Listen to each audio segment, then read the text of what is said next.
नमस्कार, आप सभी को स्वागत है हमारे स्पीच टॉनिक यूट्यूब चैनल पर। हमने इससे पहले रेडियो तरंग की कंप्लीट बात कर चुके थे। हम लोग पहला सेक्शन 7 में आपको 7 रेडियो तरंग पढ़ना था। उसमें फर्स्ट नंबर जो था रेडियो तरंग, उसका कंप्लीट हम लोग कर चुके थे।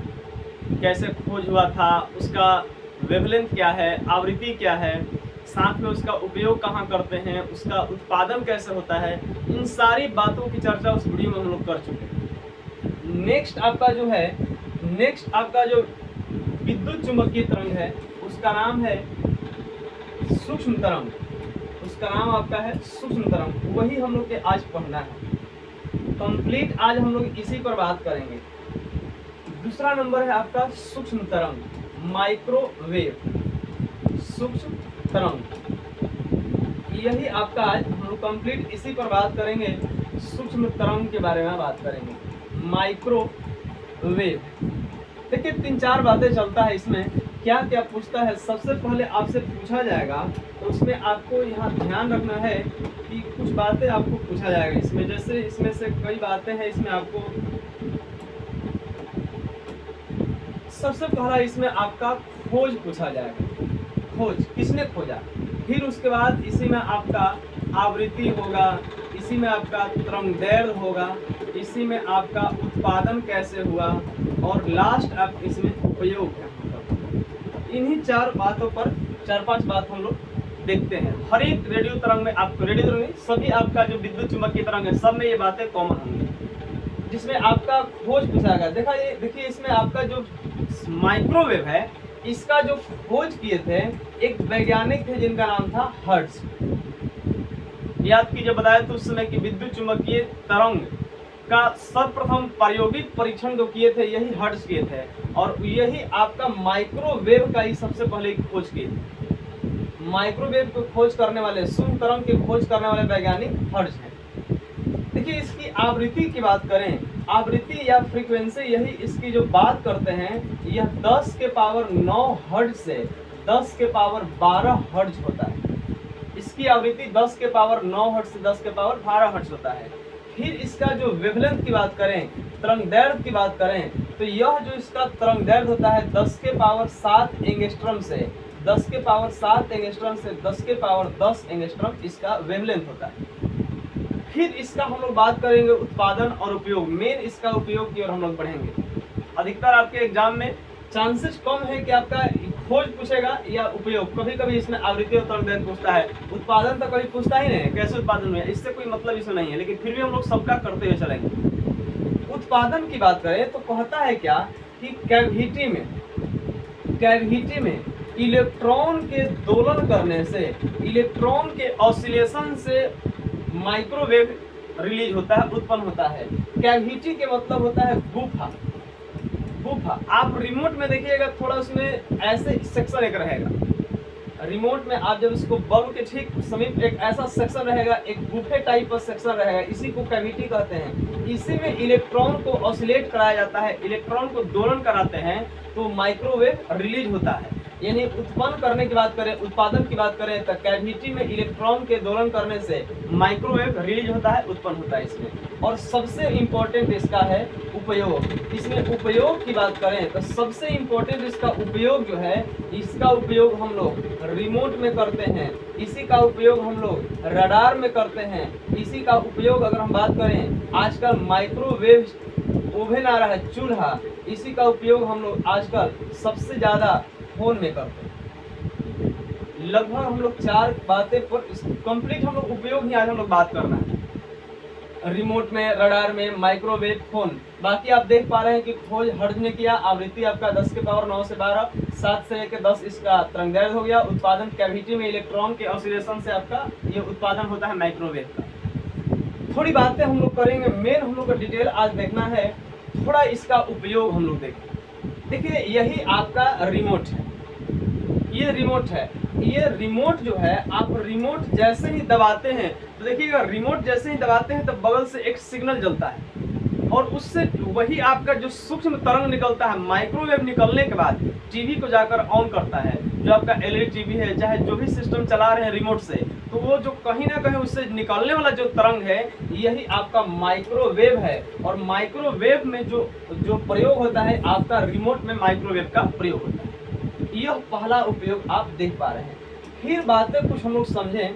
देखिए इसमें एक और दूसरा नंबर पे है जिसका नाम है, यही आपका रडार है। शुरुआत में हल्का केवल बताए थे रडार के बारे में। देखिए रडार जो है आपका, यह जो देखो एक तरह का यह जो करता क्या है, ये अपने से एक सूक्ष्म तरंग उत्पन्न करता है, माइक्रोवेव रिलीज करता है।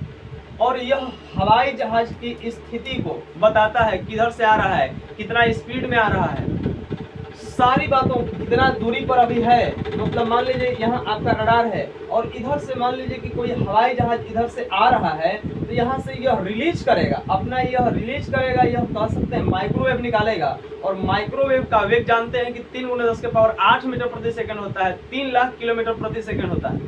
अब समझ पा रहे हो कैसे ये हवाई जहाज का कितना दूर से आ रहा है कैसे बताएगा। तो सबसे पहले ये अपना माइक्रोवेव जब छोड़ेगा तो यह स्पीड से जाके टकरा के फिर वापस आएगा। तो ये तो पकड़ लेगा कि कितना समय में वापस आया और जाने और आने में कितना दूरी तय किया। तो कुल दूरी मिल गया, कुल समय मिल गया। तो यह आपका तो समय देख लिया कितना, मतलब कि इतना हम 3 लाख की स्पीड से भेजे हैं और कितना समय लगा है। तो समय पता चल जाएगा और इसका वेग पता है। तो आप समझ पा रहे हैं कि वेग का फॉर्मूला दूरी बटा चाल होता है और दूरी बटा समय होता है। तो यहाँ समय पता रहेगा और यहाँ से आपका वेग दिया हुआ है, जब गुना करेंगे तो दूरी निकल जाएगा। दूरी बराबर वेग गुने समय या चाल गुने समय करेंगे, इसको गुना करेंगे तो दूरी निकल जाएगा कि कितना दूर से आपका हवाई जहाज आ रहा है। और साथ में देखिए यह भी बताता है कुछ देर के बाद धीरे धीरे आगे बढ़ेगा तो यह पहले कहाँ था और उसके बाद कहाँ है, और देख लेगा कि इतना स्पीड में आ रहा है, कितना समय बढ़ा है, उसके अनुसार दूरी मापेगा, कैलकुलेशन करेगा, तुरंत बताएगा कि इतना स्पीड से कोई हवाई जहाज हमारी ओर बढ़ रहा है। इन सब स्थिति को बताने वाला यही आपका रडार है। थोड़ी बात और समझें, ये रडार हो गया। रडार में भी हम लोग इसी का प्रयोग करते हैं, माइक्रोवेव का प्रयोग करते हैं। ठीक इसके बाद आपका एक और है जिसका यही आप सामने देख रहे हैं, इसको माइक्रोवेव ओवन। माइक्रोवेव ओवन, यह माइक्रोवेव के मतलब सूक्ष्म तरंग है और ओवन के मतलब यह आपका चूल्हा है। कि लेटेक्स खाना बनाने वाला लेटेस्ट टेक्नोलॉजी का एक तरह से मशीन है। पहले देखिए शुरुआत में गोईठा पर खाना बनता था, देहात एरिया में अभी भी गोईठा पर खाना बनता है जलावन से। लेकिन धीरे धीरे हुआ क्या, गोईठा से धीरे धीरे एलपीजी गैस से खाना बनना शुरू हुआ। एलपीजी गैस से करंट जब आगे बढ़ा तो फिर हीटर से खाना बनना शुरू हुआ और यही हीटर से आगे फिर कुंडली नुमा बना करके उसको इंडक्शन चूल्हा से खाना बनाना शुरू हुआ। और यह इंडक्शन से भी हाई टेक्नोलॉजी का जो चूल्हा आया है उसी को माइक्रोवेव ओवन कहते हैं। इसमें किसी प्रकार के आग नहीं पकड़ेगा। ऐसा नहीं है कि जैसे इसे गोईठा में आग पकड़ रहा है, एलपीजी में आग है, हीट में भी आप देख रहे हैं कि लगभग उसमें गर्म होता है हीटर में, तभी काम करता हो, पूरा हीट सामने दिखाई देता हो, लाल दिखाई देता है। लेकिन इंडक्शन चूल्हा में भी सेम प्रोसेस है। तो इन सभी में आप देख रहे हैं यह पहले का हो गया। धीरे धीरे अब जो माइक्रोवेव पर सूक्ष्म तरंग पर आधारित चूल्हा आया है जिसको माइक्रोवेव ओवन कहते हैं, यही मशीन सामने आपको दिख रहा है, यही आपका माइक्रोवेव ओवन है। इसमें कुछ करना नहीं, जो भी खाना पकाना है, बस आपको चावल पकाना है तो बर्तन में रख के इसमें रख दिए और यहाँ से कुछ नहीं, आप इसको यहाँ से देखिए बटन वगैरह दिया रहेगा, टेम्परेचर सेट कर दिए, फिर टाइमिंग वगैरह सेट कर देंगे और इसको बंद कर देंगे, दरवाजा बंद कर देंगे। और कुछ समय के बाद क्या पकाना है, चावल पकाना है, आपको क्या मछली फ्राई करना है, मतलब इसमें अंडा फ्राई करना है, इस अंडा तो फ्राई नहीं, चांस से कम है, अंडा उबल सकता है। फिर इसमें आपका रोस्ट करना है, जैसे इसमें हो सकता है आपको जो रोस्ट करना हो, मतलब कि चिकन रोस्ट करना हो, या आपको हो सकता है खाना वगैरह गर्म करना है, तो बस इसमें रख दीजिए, टेम्परेचर सेट कर दीजिए, बंद कर दीजिए। कुछ समय के बाद अपने सिग्नल दे देगा, कुछ समय के बाद वो सिग्नल दे देगा, कुछ आवाज़ करेगा, अब समझिए खाना पक गया, खोलिए खाइए। यह जो लेटेस्ट टेक्नोलॉजी का मशीन है इसी का माइक्रोवेव ओवन कहते हैं और इससे माइक्रोवेव की सहायता से खाना बनता है जिसको माइक्रोवेव ओवन कहते हैं। देख पा रहे हैं कि रिमोट में, रडार में, माइक्रोवेव ओवन में, इन सभी में सूक्ष्म तरंग का प्रयोग होता है और सबसे ज्यादा हम लोग के दैनिक जीवन में सबसे ज़्यादा यूज होने वाला यही आप सामने देख पा रहे हैं, यह आपका फोन है। यह देख पा रहे हैं कि सबसे ज़्यादा ये हम लोग यूज करते हैं और इनसे भी सूक्ष्म तरंग ही निकलता है। थोड़ी बात हम लोग समझें, हम लोग थोड़ा गौर करेंगे, धीरे धीरे बातों को समझेंगे। थोड़ी बातों को समझिए, हम लोग आज बात करेंगे इस पर, हम लोग देखेंगे। मेन हम लोग के अभी बात करना है इस फोन के बारे में। अब देखिए, फोन आजकल इतना बढ़ गया है कि हम लोग बिना फोन के रह ही नहीं सकते। अगर एक टाइम खाना बंद कर दें तो चलेगा, लेकिन 1 घंटा मोबाइल नहीं हमारे हाथ से हटना चाहिए। इतना आज इसका प्रचलन बढ़ चुका है। तो आपको बता दें कि इससे जो भी तरंग निकलता है, इससे भी माइक्रोवेव ही निकलता है, सूक्ष्म तरंग ही निकलता है, और यह भी हमारे लिए खतरनाक है, रेडिएशन करता है। देखिए, थोड़ी बात इसको हल्का डिटेल करें। शुरुआत में आप कई तरह से आप सुने होंगे 4G, 5G, धीरे धीरे 6G। अब इससे पहले आप सुने होंगे 3G, फिर आपका 2G, इवन G। जो G सुन रहे हैं, यह G फॉर यहाँ जनरेशन है। G फॉर यहाँ जनरेशन है। जनरेशन के मतलब होता है पीढ़ी। पीढ़ी, यह पहले जनरेशन का फोन है, दूसरे जनरेशन का है, तीसरे जनरेशन का है, चौथे जनरेशन का है, पांचवें का, धीरे धीरे छठा जनरेशन, 7वां पीढ़ी, 8वां पीढ़ी, ऐसे करते हुए आएगा।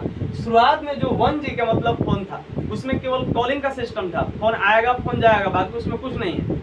उसमें केवल आपका यह आपका 1G था। 2G आया तो उसमें आपका इस तरह से आया कि धीरे धीरे उसमें आप, हो सकता है कि उसमें आप चिप डाल के गाना सुन सकते हैं। इसमें हल्का फुल्का इसमें टॉर्च जला सकते थे 1G में। इसमें आपका 2G फोन के मतलब उसमें चिप डालकर गाना सुन सकते हैं। इसमें आपका यही आपका 2G फोन है। इसमें आपका थोड़ा वीडियो वगैरह देख सकते हैं, चिप में वर्कुस वीडियो देख सकते हैं। यह आपका 2G था, दूसरे पीढ़ी का फोन। धीरे धीरे 3G फोन आया, तीसरे पीढ़ी का। इसमें क्या था, इसमें हल्का फुल्का नेट चला सकते हैं, डाउनलोड कर सकते हैं, थोड़ा बड़ा नेट चलेगा, ज़्यादा नहीं चलेगा। और इसमें आपका तीसरे पीढ़ी का फोन था। ज़्यादा इसमें आप नहीं कर पाएंगे, केवल इसमें हल्का नेट चलेगा, इसमें आप डाउनलोड वगैरह कर सकते हैं, देख सकते हैं इसमें। और धीरे धीरे आप देख पा रहे हैं कि यह 4G आया। 16 में 4G आया था। तो 4G मतलब चौथे पीढ़ी का। इससे हुआ क्या, इंटरनेट थोड़ा और फास्ट हो गया और आपके फ़ोन से चिप को हटा दिया गया कि मेमोरी की कोई ज़रूरत नहीं। आपके फ़ोन में ही 8 128 4 64 सब दे देगा, उसी में मेमोरी की कोई जरूरत नहीं है। तो यह चौथे पीढ़ी का फोन है। इसमें इंटरनेट थोड़ा फास्ट हो गया और आज देख रहे हैं कि 5G भी लॉन्च हो गया है। इसका मतलब हाई स्पीड से नेट चलेगा। और धीरे धीरे 5G आने से आप यह जब इतना मतलब हाई स्पीड का नेट चलेगा कि इससे आप देख पा रहे हैं कि धीरे धीरे दुनिया अब मतलब वर्ल्ड धीरे धीरे कैशलेस हो रहा है। कैशलेस मतलब आप, अगर आपके पैकेट में पैसा नहीं है तो कोई दिक्कत नहीं, मोबाइल है उसमें पैसा है, आपको कट जाएगा। सब जगह QR कोड चल रहा है, ये आपको कैश रखने की जरूरत नहीं है। 5G फोन, लेकिन इस समय जो 3G चल रहा था, उस समय चाहे 4G की बात करें तो उस समय ऐसा 4G में तो आ गया था, लेकिन 3G तक ऐसा QR कोड वगैरह नहीं था। इसमें अगर आप, ऐसा नहीं हो सकता है कि आप, उस समय ऐसा था ही नहीं कि आप कैश लेकर नहीं चले तो खाना खा सकते हैं, उसमें QR कोड था ही नहीं। लेकिन इसमें आपका 5G में, 4G तक आ चुका था लेकिन 5G में और बढ़ गया है। धीरे धीरे 6 का जनरेशन का आएगा, 7वें जनरेशन का आएगा। तो इन सभी से आप देख पा रहे हैं कि ये फोन का ही जनरेशन है। थोड़ी बात और समझें हम लोग, धीरे धीरे इसको आगे बढ़ाएं। देखिए, अब बात समझते हैं इसमें। फोन की बात करें तो फोन से हम लोग जानते हैं कि रेडियो तरंग, रेडियो मतलब इसमें आपका सूक्ष्म तरंग उत्पन्न होता है। ये सूक्ष्म तरंग इससे रिलीज होता है। और ध्यान रखना है कि हर एक फोन का अलग अलग रेडिएशन है। उससे जो सूक्ष्म तरंग निकल रहे हैं हमारे लिए खतरनाक है। आप यहाँ तक आपको बता दें कि फोन से खाना भी पक सकता है। अभी देखें, आप अभी बताएं आपको, रेडियो तरंग मतलब सूक्ष्म तरंग से खाना भी पक सकता है। उसी तरह से हम चाहें तो फोन से अंडा भी उबाल दिया जा सकता है। हल्का आपको एक टर्म दिखा दें तो क्लियर हो जाएगा आपको। थोड़ी बात समझे इसमें। इसमें हम लोग देखेंगे कि कैसे इस तरह से हम लोग माई फोन, इसमें आपको कुछ हम लोग चाहते हैं देख लेते हैं, प्रैक्टिकल देखेंगे तो आपको क्लियर हो जाएगा। My phone cooked my egg, इसमें थोड़ा आपको एक हम चाहते हैं कि प्रैक्टिकल दिखा दें, इससे आपका क्लियर हो जाएगा कि कैसे हम फोन से अंडा पका सकते हैं। चलिए हम लोग देखें,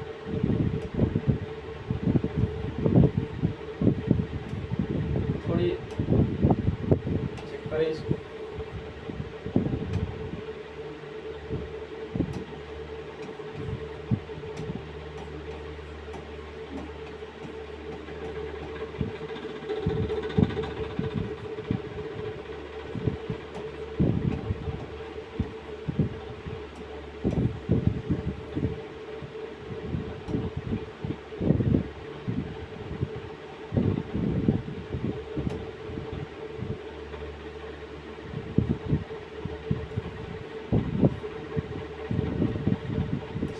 मिस्टेक हो जा रहा है लिखने में, थोड़ा सा रुकिए।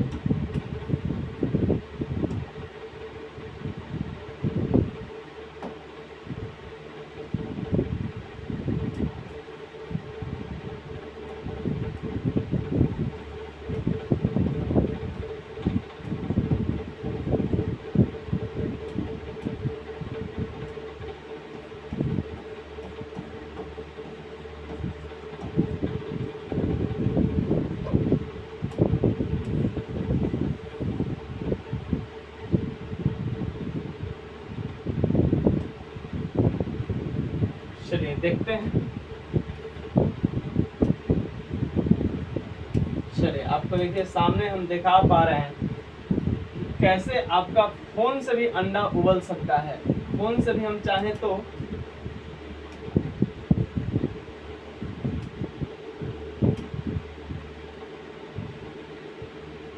नेटवर्क स्लो चल रहा है।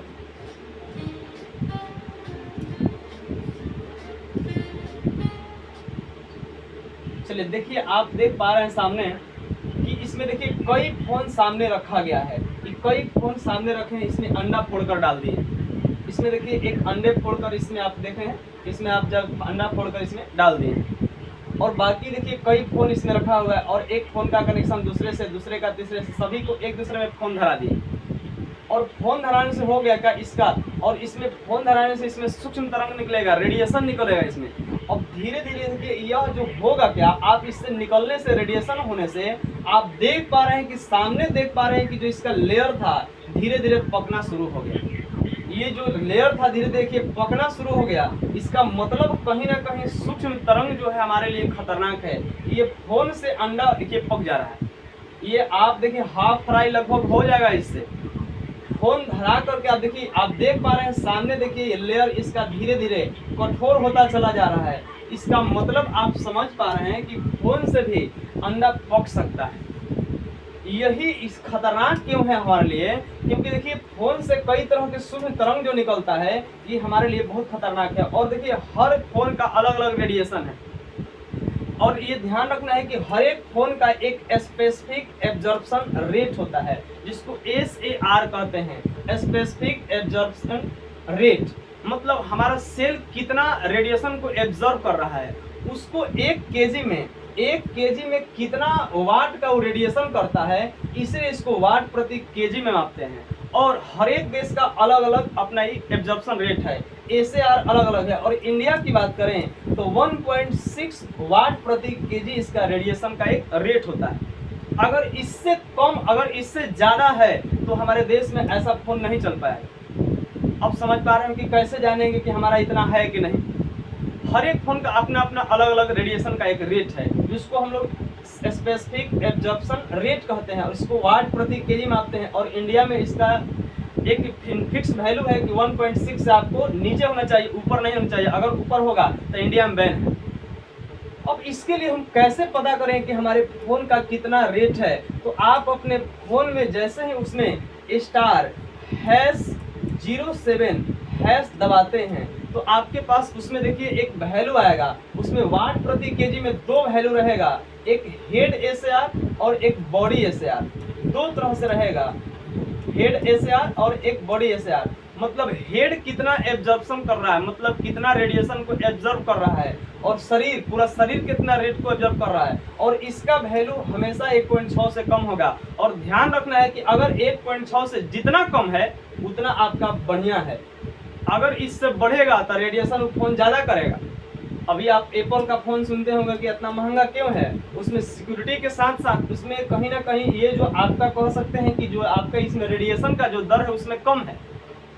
कई फ़ोन आप देखेंगे जो सस्ते मिलेंगे, बाकी हाई टेक्नोलॉजी का उसमें सस्ता मिल रहा था, कहीं ना कहीं समझिए कि उसमें जो हेड एसएआर है चाहे बॉडी एसएआर है, यानी कि जो एब्जॉर्प्शन रेट है उसका कहीं ना कहीं ज़्यादा है। आप फ़ोन खरीदते समय उसके डब्बा पर जरूर देखिएगा, उसमें लिखा रहेगा। आप सबसे पहले उसका एब्जॉर्प्शन रेट चेक कीजिए, एसएआर चेक कीजिए। अगर 1 से ज़्यादा मिल रहा है तो समझिए कि आपके लिए खतरनाक है। कारण अभी देखें कि अंडा के लेयर को मतलब कि कठोर कर रहा था।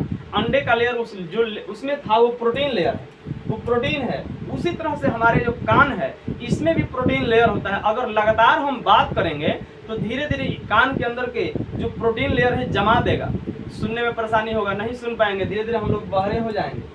तो यह आपको समझना है कि इससे जो सूक्ष्म तरंग है हमारे लिए बहुत खतरनाक है। यह रेट होगी, यह जो नंबर है आपका एसएआर पता करने के लिए। और चाहे तो आप अपने जो फोन है उसमें इस तरह से एक और स्टार हैश 06 अगर हैश दबाते हैं तो उसमें आपका IME नंबर मिलेगा। IME एक नंबर आएगा, उससे आप पता कर सकते हैं कि आपका फ़ोन कभी भुला गया तो आप इस पर कंप्लेन कर सकते हैं। अगर उस फ़ोन में कोई दूसरा सिम डाल के चलाएगा तो तुरंत आपका मैसेज आ जाएगा कि कहीं ना कहीं आपका फ़ोन यूज कर रहा है। तो यह नंबर यानी कि IME नंबर आप इससे आपके फ़ोन पे निकाल सकते हैं। बाकी आपके कितना रेडिएशन कर रहा है फ़ोन तो आप इस नंबर से चेक कर सकते हैं। ये सारा बात हम लोग देखें सूक्ष्म तरंग का था। अब समझने की जरूरत है, आप तो समझ पा रहे होंगे कि माइक्रो जो वेव है, सूक्ष्म तरंग है, हमारे लिए बहुत खतरनाक है। अभी हम लोग एक प्रैक्टिकल भी देखें। तो चलिए नेक्स्ट वीडियो में हम लोग बात करते हैं अगले तरंग जिसका नाम होगा औरत तरंग। मिलते हैं नेक्स्ट वीडियो में। Thank you, best of luck, धन्यवाद।